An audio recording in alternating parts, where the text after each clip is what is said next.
वाच्य के अंतर्गत हम पहला देखते हैं कर्तृवाच्य। कर्तृवाच्य के अंतर्गत अभी हमने पढ़ा है कि वाक्य में किसकी प्रधानता होती है, कर्ता की प्रधानता होती है। जिस वाक्य में कर्ता की प्रधानता होगी वो क्या हो जाएगा, हमारा कर्तृवाच्य हो जाएगा। और कर्ता के अनुसार ये क्या होता है, क्रिया का प्रयोग होता है। वाक्य के अंतर्गत क्रिया का प्रयोग कर्ता के अनुसार होता है।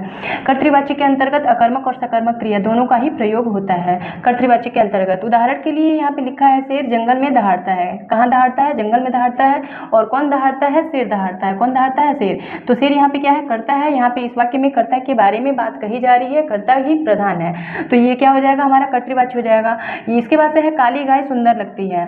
कौन सुंदर लगता है, काली गाय सुंदर लगती है। और काली गाय यहाँ पे हमारा कर्ता है, तो यहाँ पे कर्ता की बात कही जा रही है, कर्ता इसमें प्रधान है, तो कर्तृवाच्य होगा। उसके बाद से अगला है हमारा कर्मवाच्य। कर्मवाच्य के अंतर्गत किसकी प्रधानता होती है, कर्म की प्रधानता होती है, उसे हम क्या कहते हैं, कर्तृवाच्य कर्मवाच्य कहते हैं। और कर्मवाच्य के अंतर्गत केवल सकर्मक क्रिया का प्रयोग होता है। उदाहरण के लिए मैंने लिखा है रोहन के द्वारा पुस्तक पढ़ी जाती है। अभी हमने ये भी देखा है कि कर्तृवाच्य और कर्मवाच्य और भाववाच्य, इन तीनों में आप एक ट्रिक के माध्यम से भी समझ सकते हो कि अगर वाक्य में से, द्वारा या फिर के द्वारा प्रयोग हुआ है तो वो या तो आपका कर्मवाच्य होगा या फिर भाववाच्य होगा, वो कर्तृवाच्य नहीं होगा। तो जैसे एग्जांपल है रोहन के द्वारा पुस्तक पढ़ी जाती है, तो के द्वारा अगर आप देखते हो तो पहले ही आपका क्लियर हो जाएगा कि ये कर्तृवाच्य नहीं है।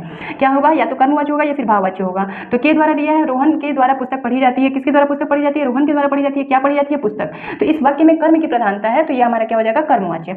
फल को खाया जाता है, इसमें फल क्या है, कर्म है, कर्म के बारे में बात की जा रही है, तो ये हमारा क्या हो जाएगा, कर्मवाच्य हो जाएगा। ऐसे ही ये पुलिस के द्वारा चोर को पकड़ा गया। पुलिस के द्वारा चोर को पकड़ा गया, किसको पकड़ा गया है, चोर को पकड़ा गया है, तो ये इसमें इस वाक्य में भी कर्म की बात की जा रही है। अगला है हमारा भाववाच्य।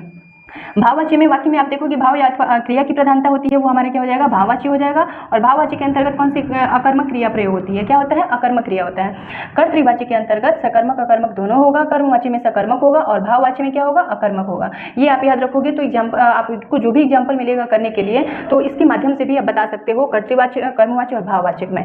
ठीक है, तो इसमें क्या है, कर्मवाच्य होता है, भाववाच्य के अंतर्गत कर्म अकर्मक क्रिया होती है। और इसमें क्रिया सदैव क्या होता है, एक वचन, पुल्लिंग अथवा अन्य पुरुष में प्रयोग होता है।